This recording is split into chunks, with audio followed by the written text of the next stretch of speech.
Welcome to RCC classes. Subscribe the channel and press the bell icon for more updates. नमस्कार दोस्तों, RCC classes YouTube channel पे आप सभी दोस्तों का स्वागत है। आज हम पढ़ने वाले हैं राजस्थान का एक नया चैप्टर जिसका नाम है राजस्थान की झीलें। यह हर एग्ज़ाम की दृष्टि से बहुत ही इम्पोर्टेंट है। चाहे आप राजस्थान में पटवारी ले लो, रीट की भर्ती ले लो, राजस्थान पुलिस ले लो, जितने भी राजस्थान में जो एग्ज़ाम होने वाली हैं उनमें सब में ये चैप्टर बहुत ही ज़्यादा इम्पोर्टेंट रहने वाला है। तो आज हम पढ़ने वाले हैं राजस्थान में मीठे पानी की जो झील है उनके बारे में, और उनमें भी सबसे इम्पोर्टेंट जो झील है वो है पुष्कर झील। उसके बारे में आज पूरी डिटेल से जितने भी कंसेप्ट हैं उनके बारे में आज हम बात करने वाले हैं। तो इससे चालू करने से पहले मैं आपको बताना चाहूँगा कि ये जो झीलें हैं ये दो प्रकार की पाई जाती हैं। एक तो होती है खारे पानी की झील, दूसरी होती है मीठे पानी की झील। तो आज से हम चर्चा करेंगे मीठे पानी की झीलों के बारे में, और जो खारे पानी की झील है वो नेक्स्ट चैप्टर में हम बात करने वाले हैं। तो सबसे पहले जो मीठे पानी की झील पढ़ाने से पहले मैं आपके जो छोटे छोटे फैक्ट होते हैं जहाँ से नॉर्मल पे क्वेश्चन पुटअप हो जाता है वहाँ से मैं बात करना चाहूँगा। तो यहाँ सबसे पहले मैं बात करूँगा आपसे कि झीलों की नगरी ये किसे कहा जाता है। राजस्थान में झीलों की नगरी किसे कहा जाता है? तो ये कहा जाता है उदयपुर को। भारत में झीलों की नगरी किसे कहा जाता है? श्रीनगर को कहा जाता है। और तीसरी बात इंपॉर्टेंट आने वाली है वो है विश्व में झीलों का जो देश है वो कौन सा है? फिनलैंड है। तो ये तीनों बातें आपको याद रहनी चाहिए कि राजस्थान में झीलों की नगरी किसे कहा जाता है? उदयपुर को। दूसरी बात आती है भारत में जो झीलों की नगरी है वो कौन सी है? श्रीनगर है। यहाँ से मैं एक और बात बताना चाहूँगा कि विश्व में जो सबसे बड़ी मीठे पानी की झील है वो कौन सी है? सुपीरियन सागर झील है। और ये कहाँ पे स्थित है? ये कनाडा और यूएसए के मध्य में स्थित है, और इनके उत्तरी गोलार्ध में जो हडसन की खाड़ी स्थित है जो तटीय सीमा वाली है। इसके बाद में आगे आपको इसमें बताना चाहूँगा मैं आगे के बारे में। तो सबसे पहली बात ये कहते हैं कि भारत की सबसे बड़ी जो झील है वो कौन सी है? तो भारत की सबसे बड़ी झील है वो है वुलर झील। और सर्वाधिक मीठे पानी की जो झील है राजस्थान में कहाँ पाई जाती हैं? तो ये आपको सबको पता है, ये उदयपुर में पाई जाती हैं, क्योंकि इसे झीलों की नगरी भी इसीलिए कहा जाता है कि उदयपुर में सबसे ज़्यादा जो झील पाई जाती है, इसीलिए इसे झीलों की नगरी कहा जाता है। इससे बारे में बात और भी करना चाहेंगे कि जो मीठे पानी की झील है ये उदयपुर में सबसे ज़्यादा पाई जाती हैं। इसी के साथ साथ अजमेर में भी ये पाई जाती हैं। तो अजमेर में कितनी झीलें हैं और उदयपुर में कितनी झीलें हैं, इन सब के बारे में पहले मैं आपको बताऊंगा कि अजमेर में पुष्कर झील है, आना सागर झील है, फाय सागर झील है। ये तीनों झील कहाँ पाई जाती हैं? ये अजमेर में पाई जाती हैं।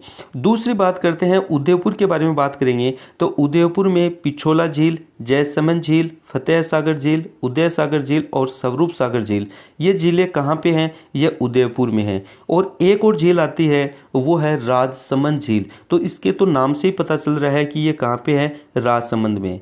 यहाँ से क्या होता है कि ये पहले मैंने नाम इसलिए बताए हैं क्योंकि यहाँ से क्वेश्चन पुटअप हो ही जाता है।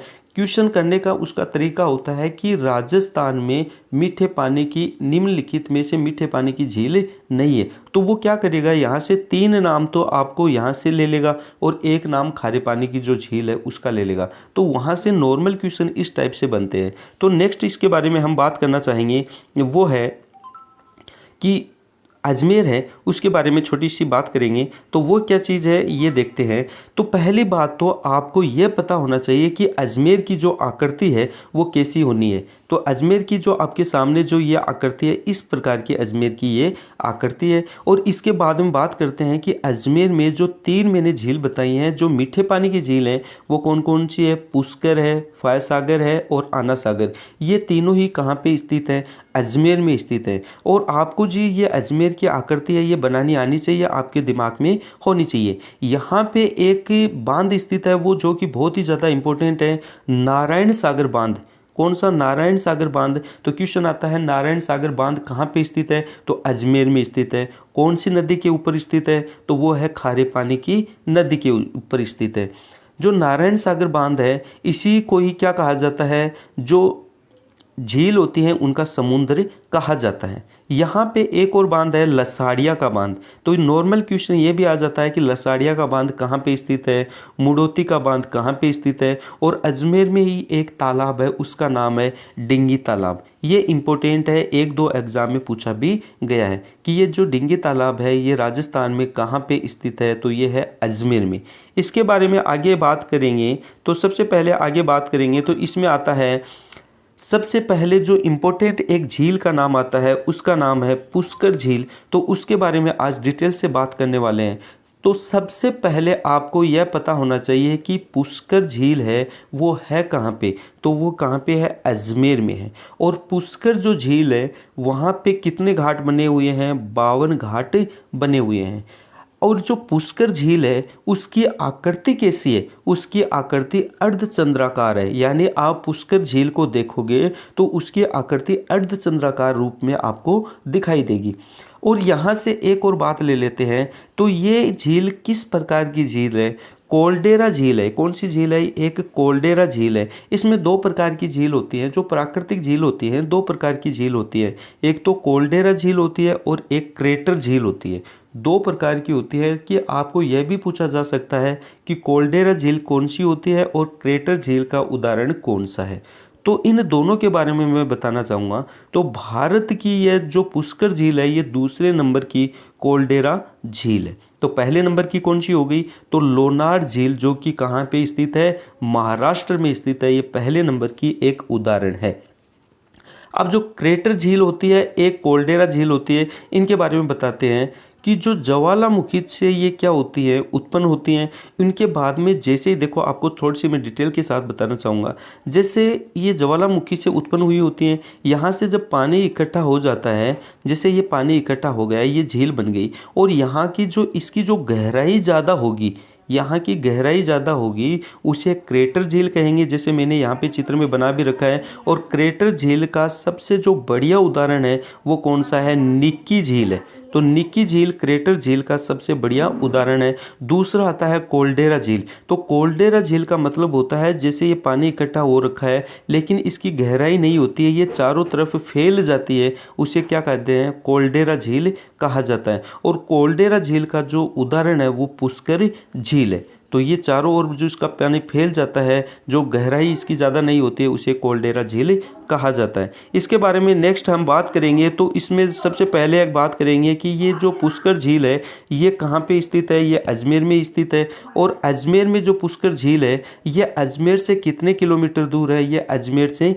11 किलोमीटर दूरी पे स्थित है। कितनी किलोमीटर पे, 11 किलोमीटर की दूरी पे स्थित है। और ये कौन से हाईवे के ऊपर स्थित है, ये NH-89 पे स्थित है। ये नॉर्मल सी बात है, ये आपको आनी चाहिए। अब जो पुष्कर झील है उसे कई नामों से भी जाना जाता है। एक तो कोकण तीर्थ के नाम से भी जाना जाता है, तीर्थों का मामा के नाम से जाना जाता है, तीर्थराज और पंचम तीर्थ के नाम से भी इनके जाना जाता है। ये पुष्कर झील के उपनाम हैं।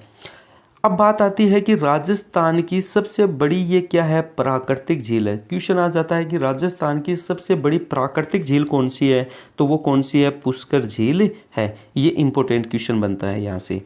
एक जानकारी के अनुसार मैं आपको बताना चाहूँगा कि कई लोग इसे क्या बोलता है, प्राकृतिक झील भी बोलते हैं, कई इसे निर्मित झील भी बोलते हैं। तो एक जानकारी हमें मिली है, उसके माध्यम से इसका जो निर्माण है, पुष्कर झील का निर्माण पुष्करण ब्राह्मण के द्वारा करवाया गया था। इसी कारण इसी झील का पुष्करण झील नाम पड़ा। राजस्थान की यह सबसे प्रदूषित झील भी कहा जाता है। क्यों कहा जाता है, क्योंकि जब भी किसी व्यक्ति की मृत्यु हो जाती है तो यहाँ पे इनकी जो हड्डियाँ होती हैं उनका विसर्जन किया जाता है, इसीलिए ये क्या हो जाती है, प्रदूषित झील है। अब इसमें ये बात और आती है कि इस झील है इसकी सफाई भी की गई थी। तो वो सफाई किसके सहयोग से की गई थी, कन्नाडा के सहयोग से की गई थी। और वो की गई थी 1997 में इसकी क्या की गई थी, सफाई की गई थी। किसके सहयोग से, कन्नाडा के सहयोग से। एक और बात आती है यहाँ से, 1911-12 में मैडम मेरी द्वारा महिलाओं के लिए एक अलग से क्या बनाया गया था, घाट बनाया गया था, जहाँ पे महिलाएं स्नान कर सकती है। एक और बात इसमें एक और आती है कि जो पांडव और कौरव होते हैं, आप जानते हो पांडव और कौरव दोनों महाभारत में, इनके बारे में आपने देखा भी होगा।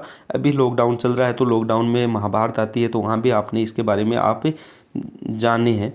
तो पांडव और कौरवों का जो दिव्य मिलन वो हुआ था, वह भी कहाँ हुआ था, वह पुष्कर झील पे ही हुआ था। अब जो दिव्य मिलन, ये क्या चीज़ है दिव्य मिलन? दिव्य मिलन का मतलब है कि कौरव और पांडव अपनी जो भूमिका है वो पृथ्वी पे निभा के जैसे ही लास्ट टाइम जाते हैं, वापिस चले जाते हैं, तो लास्ट टाइम जब ये मिले थे तो उसी को क्या कहा जाता है, दिव्य मिलन। और इनका जो दिव्य मिलन है वो कहाँ पे हुआ था, पुष्कर झील पे ही हुआ था।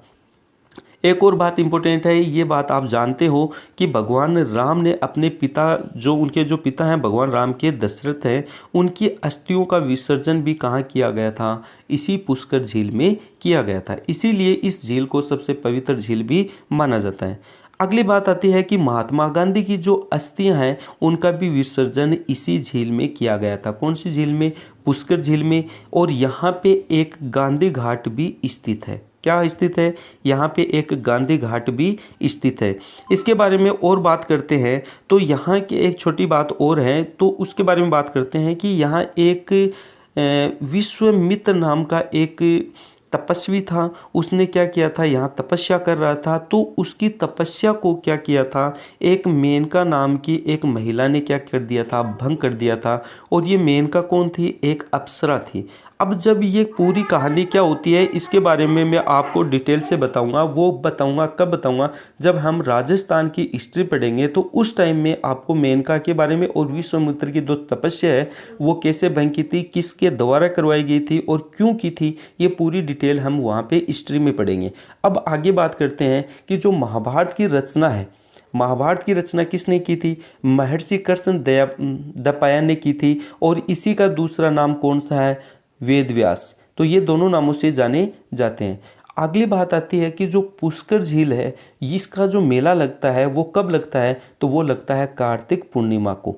तो पुष्कर का मेला कब लगता है, कार्तिक पूर्णिमा को इसका मेला लगता है। और यह राजस्थान का सबसे रंगीन मेला है। क्वेश्चन यहाँ से ऐसे भी बनता है कि राजस्थान का सबसे रंगीन मेला कौन सा है, तो वह रंगीन मेला है वो कौन सा, पुष्कर मेला। और कब लगता है, कार्तिक पूर्णिमा को लगता है। और सबसे ज़्यादा यहाँ जो सर्वाधिक पर्यटक के रूप में आते हैं वो कौन आते हैं, विदेशी लोग यहाँ सबसे ज़्यादा पर्यटक के रूप में आते हैं। इसके बारे में एक और डिटेल से बात बताना चाहेंगे आपको, तो वो है यहाँ की जो मेला लगता है, इस मेले में सबसे ज़्यादा ऊँटों की खरीद होती है।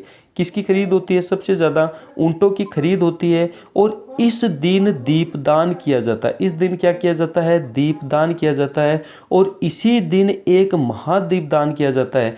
तो दीपदान, नॉर्मल जो दीपदान किया जाता है वो तो पुष्कर में किया जाता है, और जो महादीपदान किया जाता है वो कोलायत झील बीकानेर में किया जाता है। दोनों बहुत इंपॉर्टेंट है। छोटा सा नाम है दीपदान और एक महादीपदान।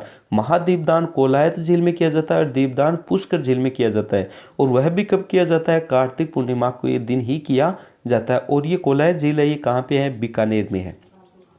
इस झील के किनारे ब्रह्मा जी का मंदिर व सावित्री जी का मंदिर भी स्थित है। इस प्रकार से हमारा जो पुष्कर झील है वो बहुत ही ज़्यादा इम्पोर्टेंट है। आज हमने पुष्कर झील के बारे में डिटेल से पढ़ा और आई होप कि ये आपको बहुत ही ज़्यादा समझ में आई होगी। इसका जो नेक्स्ट चैप्टर है वो हमारा कल आपके पास आ जाएगा। तो आप लोगों से यही मैं कहना चाहूँगा कि आप लोगों को ये समझ में आया है, अंडरस्टैंडिंग हुई है, तो आप लोग इसे शेयर करें, सब्सक्राइब करें और लाइक करें। और जो लोग आज इस चैनल पे पहली बार विजिट कर रहे हैं तो ये सभी लोग इस चैनल को सब्सक्राइब करें, ताकि आपके पास जो नया वीडियो आने वाला है उसकी नोटिफिकेशन आपके पास पहुंच जाए। So thank you very much.